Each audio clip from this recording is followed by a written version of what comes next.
Welcome back to Northside Pyro. If you're watching this channel and you're watching this video, more than likely you're interested in fireworks. Otherwise, why would you be watching? And so if you're interested in fireworks, maybe you're curious, what is inside of a firework? I know that I was before I learned. And so today we're going to take apart a couple of fireworks, see what's inside of them, and see how the whole thing works. We're going to take apart a 200-gram cake, and we're going to take apart a canister shell. The 200-gram cake we're going to do is Shoot the Works by Showtime Fireworks. And the canister shell we're going to do is one canister shell from Mother of All Fireworks from Raccoon Fireworks. So let's go ahead and cut these guys open. We'll see what's inside and we'll figure out all the different parts. So first we're going to take apart this Shoot the Works 200-gram cake. Right now I'll go ahead and put on the screen what this thing looks like when it goes off in the air.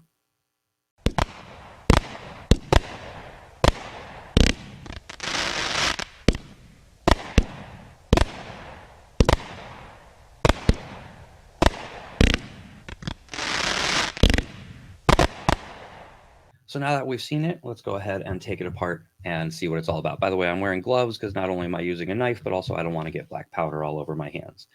So the first thing we'll do is very simply, we'll cut off the top of it, the top paper. Obviously, I'm making a mess of it already. Fantastic video. What you'll notice when you watch fireworks videos is a lot of people take off the top automatically on every firework they light off. There's a couple of different reasons to do this. Actually, in reality, there's one reason to do this. It's to stop there from being an enormous mess. You don't have to do this. The fireworks are designed to blow right through the top. Unless the firework specifically says somewhere on it, remove top before lighting, you can just go ahead and light it off as it is. The thing is that when you light off a bunch of different pieces, these pieces of paper blow up and go all over the places in little tiny shreds. And obviously, for both the environment and for your neighborhood, you need to make sure that you're cleaning up after yourself. And so it's a lot easier to clean up if you've torn these pieces of paper off ahead of time and thrown them away. So we can see this is a 25-shot cake. We got 5 rows of 5. We can also see that the tubes go up, the shells go up pretty close to the top. So this is a pretty tightly packed cake. It's relatively heavy. So let's go ahead and take the outside wrapping off.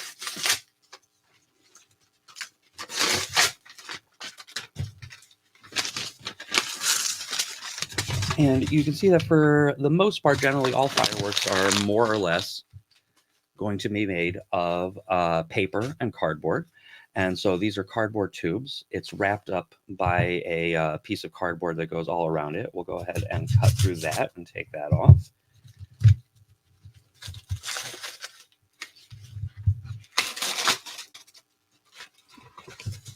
And so now we have all of the wrapping off and we can see what actually is going on inside. So you can see there's a series of individual tubes. They're taped and glued together. Here's the actual fuse that goes to the outside that you light off. And then you can also see that each tube is then linked to every other tube with a fuse. And so when you light off the initial fuse, it's going to set off the effect in the first tube. And then that is going to set off the next one and the next one and the next one by sending the fire down the line. Now we saw in the video that this has some rows that are going to go off individually, and it has some rows that are going to shoot off all at once. And so there's different timed fuses, whether it's a slower burning fuse so that each tube goes off one at a time, or whether it's an instant fuse or a quick fuse so that all 5 shots all shoot off at the same time. But either way, they're all connected this way. There's a hole that goes in, a hole that comes out, and they're connected one by one by fusing.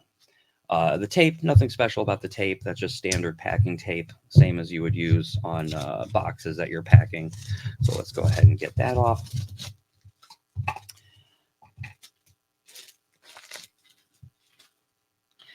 And then let's start to separate this thing out. Usually these come in rows of tubes that are glued together. And so if you have 5 rows of 5, they're generally going to be glued together. We can see this one came off all by itself. So we can see that's an individual tube. And so they're all stacked up together. And if we look inside here, and you know what, I'll take off one more so that you can see what I'm talking about. if we look inside, what we'll see is that the fuses inside are different color, and that's to tell the manufacturer what type of fuse to use. So you can see, and I'm hoping the color is coming through. In the front row, it's more of just a plain white fuse, and in the middle row, it's a red fuse. Okay, you can see the red stripes. And if you watch the video of the actual firework going off, you saw that the first set of effects all went off one at a time. And then the second set of effects all went off immediately together. And so that's because this is standard. And we just heard somebody just lit off a firework in the background. I don't know if you heard that. This is standard timing fuse. It's going to go relatively slow. And then this stuff is practically more or less instant. And so they're going to use what they need for each volley of fireworks. So now we have the individual tube. We'll pull the fusing out. This is the actual fuse that you light off initially. That goes to the outside of the firework. And then this is the fuse that goes from one tube to the other. So let's go ahead. And then if you look at the top, you'll see that we have a cardboard plug. And then in the bottom, there's going to be a clay plug. And the clay plug is there in order to weigh the cake down. You need to make sure that it's bottom heavy when you're manufacturing a firework so that it doesn't tip over when the firework is going off. So when you feel all of that weight on a firework that you pick up, most of that weight is the clay tubing. A 200-gram firework can only have 200 grams of explosive powder in it. And other than that, it's all cardboard and paper. So when you feel different fireworks that have different weights to them, a lot of people like to pick them up and go, oh, that's heavy. That must be a good firework. It does mean that it's probably a well-manufactured firework because they're taking your safety into account and making sure that it's heavy, but it doesn't really have anything to do with the amount of explosive material that's in there. It has more to do with the amount of the clay plug that's in there. So now that we have this one separated out from the rest of them, let's go ahead and cut it open and we'll see what's inside of it.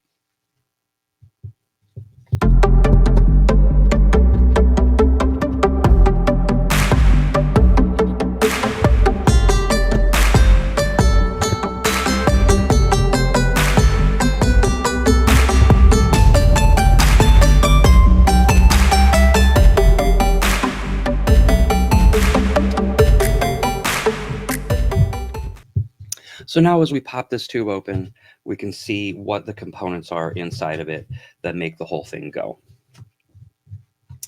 So here at the top, we have the actual firework itself. This is what actually is the effect in the sky. And you can see there's a little bit more of a clay plug.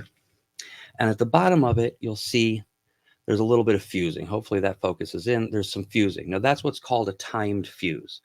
Okay, we'll get to that in 1 second because first I want to show you the lift charge. At the bottom of the firework is going to be a cup filled with black powder, and that's on top of the clay plug. So there you can see it. We have the clay plug, which we'll get out of there, and then we have some black powder. It's actually not a ton of in this one, so it's not going to go too high up in the sky. But that is what actually sends it up into the sky. So initially, you can see that last bit of fusing coming inside of it. The fuse lights, and it lights that off. That explodes very quickly, and that sends this tube then up into the sky. At the same time, it's lighting this timed fuse. And then there's a fuse that we'll see that's going to run up into the middle of this. And when it gets up to the top of its trajectory, it lights off the material that's inside of this tube, inside of this shell. And that's what the actual effect is, and that's the actual firework. So let's separate the clay out because one thing I do want to do is try as best as possible to weigh out the material in here. And obviously we have some fusing, we have quite a bit of clay. This one's a little bit difficult to separate out, but we will do our very best because we do want to try to figure out as close as possible the weight of the actual firework material inside of this firework. Okay, so we have the lift charge there. It's actually a pretty small amount of lift charge for a firework, so that's really not going to go up that high. You'll see when we open up the canister shell the major difference of how much lift charge there is in the canister shell versus this thing. So now let's actually open up the shell itself.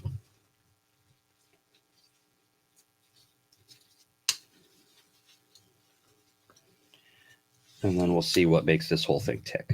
So if we slice this guy open, You can see I just exploded almost. There is a clay plug in the bottom of it.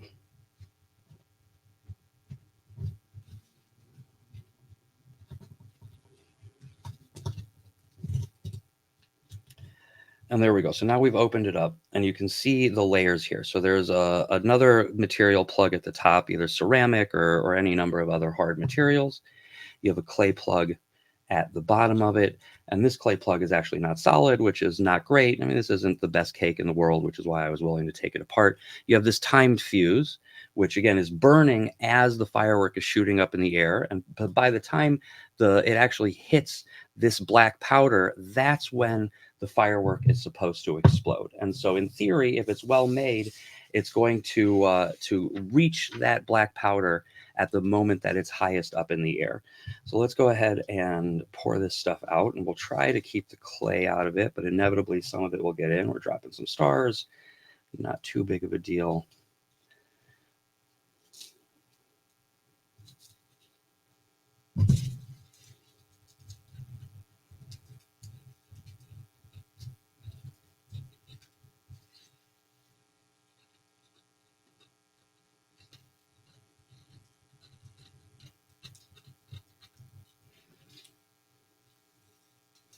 And what I'm trying to do is because I do want to weigh this out afterwards, so I'm trying to get as much of the actual powder out without getting as little bit of the clay as possible, so that we can weigh the black powder without weighing the clay. And I think that's about as separated as I'm going to get them. So we'll put this to the side, pick out a couple of these little pieces of clay, and then we'll just let the rest of it be. So what we have here is ultimately what makes up the effect of a firework. Okay, and you have two different components. You have this powder, which is very, very flammable black powder. Okay, and as soon as that timed fuse hits that black powder, it lights off and expands very, very quickly. Okay, which does two things. First of all, it explodes the shell. The shell is tight packed. I'm making a huge mess. The shell is very, very tight. Okay, and so the gases expand inside of the shell, and eventually they cause the cardboard to burst, and it's plugged on either end, so it's completely tight. And that's the explosion you're hearing. But the explosion you're actually hearing is the cardboard bursting apart. Okay, at the same time, it's lighting these stars. Now, stars are what the actual effect of a firework is. And so whether that's glitter, whether that's crackle, whether that's willow, these are what the actual effects are in the sky, or these black balls. Yeah, whatever. These black balls are the actual effects in the sky.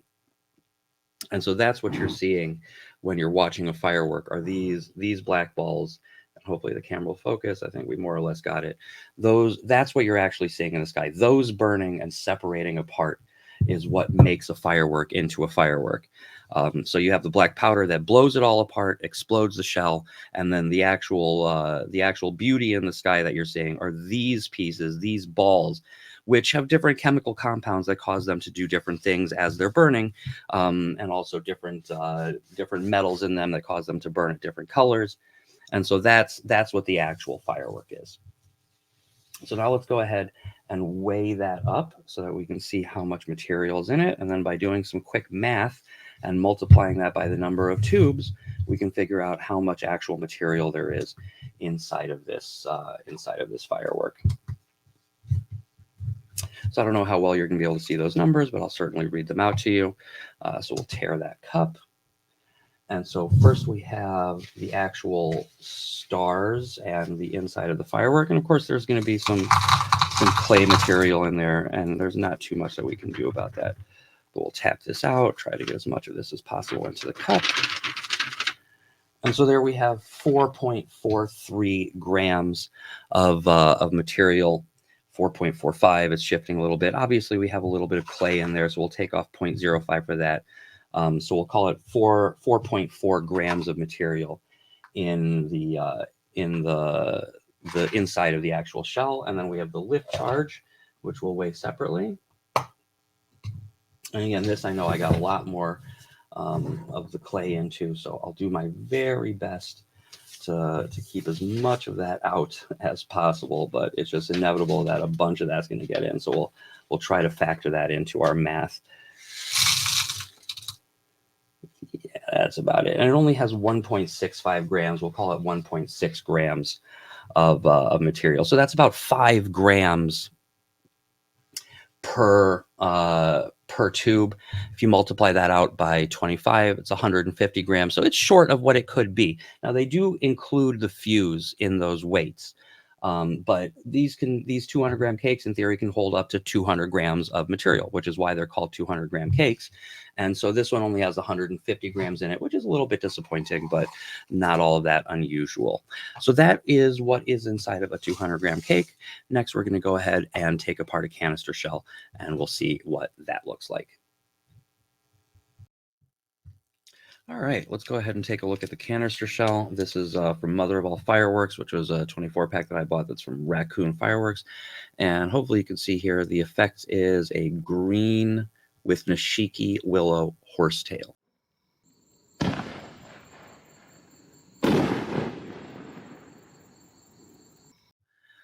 So we'll go ahead and open this up. We'll see if maybe we can tell the difference in the stars on those different effects and try to tell them apart. Once we take the wrapping off, you'll see that even though the fuse sticks out of the top, it always goes down to the bottom. Obviously, that's where the lift charge is, and so it has to light from the bottom. Always make sure that you put canister shells in the right way up. Otherwise, you're going to end up with a major problem on your hands. So if we get the tape off of here, we'll see that it has a paper top. A lot of newer canisters have plastic tops. So if you find one that has a paper top, sometimes that means it's a little bit older, but that doesn't mean that it's a bad thing. So let's go ahead and get the top off of here.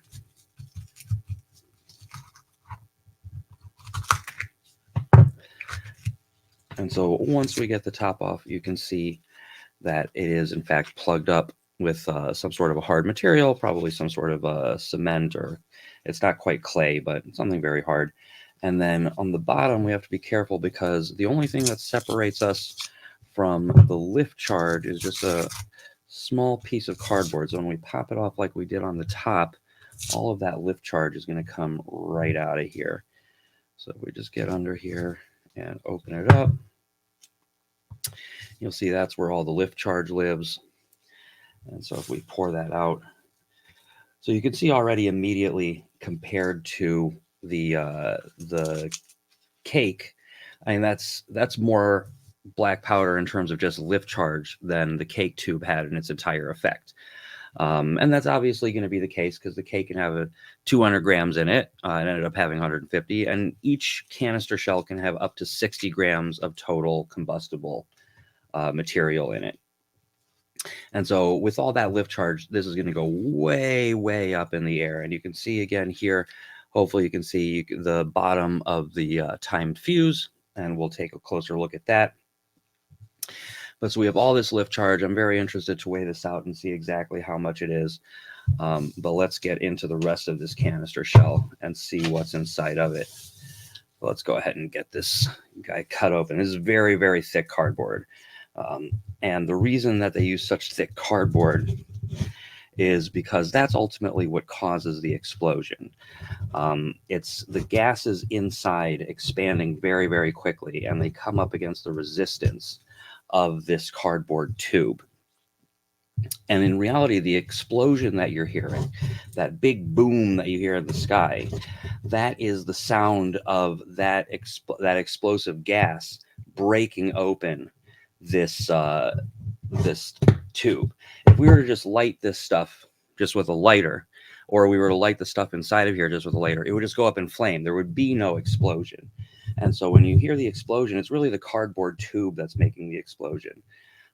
Because again, the gas builds up very fast and the pressure builds up very fast as the material inside burns, and then ultimately it pops this cardboard tube open.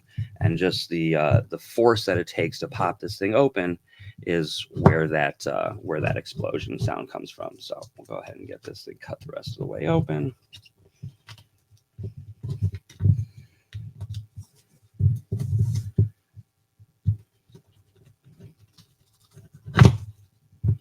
We're definitely getting there. Like I said, it's very, very thick, not a lot of give, but I think we've gotten it. So let's just pry it open and we'll take a look and see what we have inside.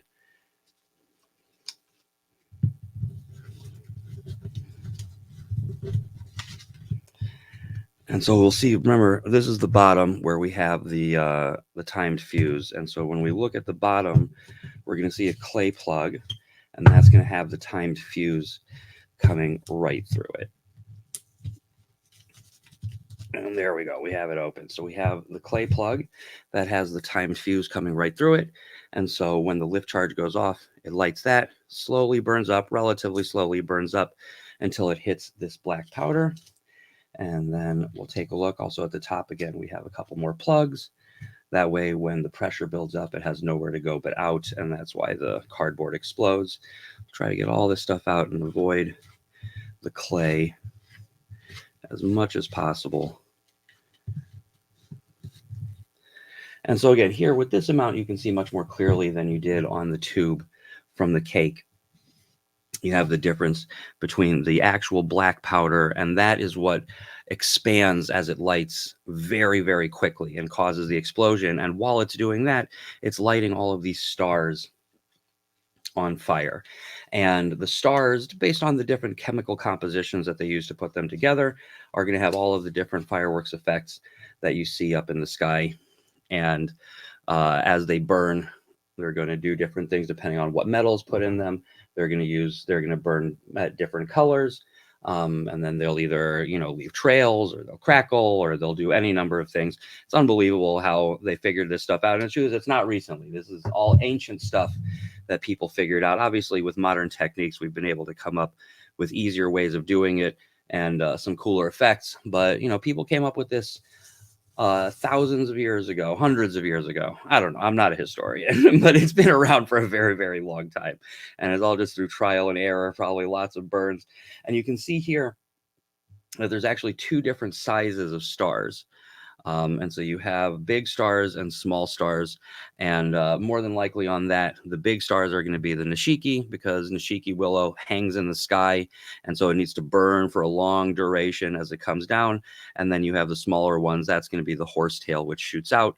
And it's a much smaller effect. So let's go ahead and get this weighed up. And again, the maximum payload for a canister shell is 60 grams.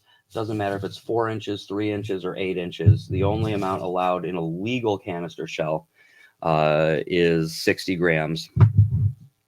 And so, I've said in other videos before that when it comes to the larger canister shells, maybe they have more room to work with in terms of getting the stars spaced out in a certain way. But in terms of actual explosive material, you're not going to have any more in a 7 or 8 inch shell than you are in a 4-inch shell that's made well. So let's take a look at how much lift charge we have in this thing.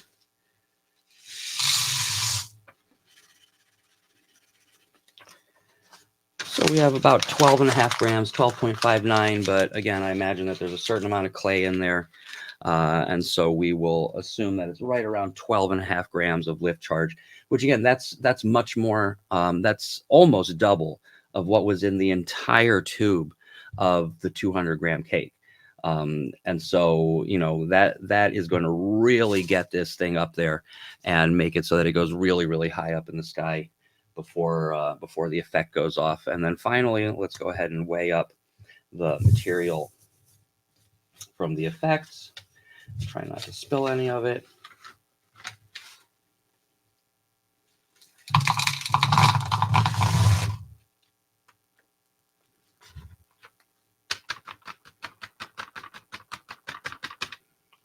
And we have 39.82, 39.8. So it's right around 52 grams in terms of explosive material. Don't forget that the fuse also has to count towards that. So it has this very long fuse. It has the internal fuse. So not quite 60, but pretty close up there. And so even though it's only a 4-inch shell, it's gonna do what you're looking for. It's gonna have a really good effect. And I know these ones happen to hit hard. I'll have shown you a video of what it looks like. And so, yeah, that is what's inside of a canister shell. And that's the good stuff right there. That is what the actual firework is. Those stars are the effect that you see in the sky. So that's what's inside of a standard firework. I hope you found that interesting and informative. I like finding out more about stuff and really delving into it and understanding the fundamentals of it all. And so, popping something open like that and really seeing the elements for yourself can definitely help you to get the full picture of how these things work, and really help you to get a better understanding of this thing that we all love. Why are we here if we don't like fireworks, right? If you enjoyed this, let me know in the comments. If you have any suggestions for things that you'd like to see or any questions about any of this, please also put it in the comments. Otherwise, that's going to do it this time for Northside Pyro. Don't forget to subscribe and like, and we'll see you in the next one.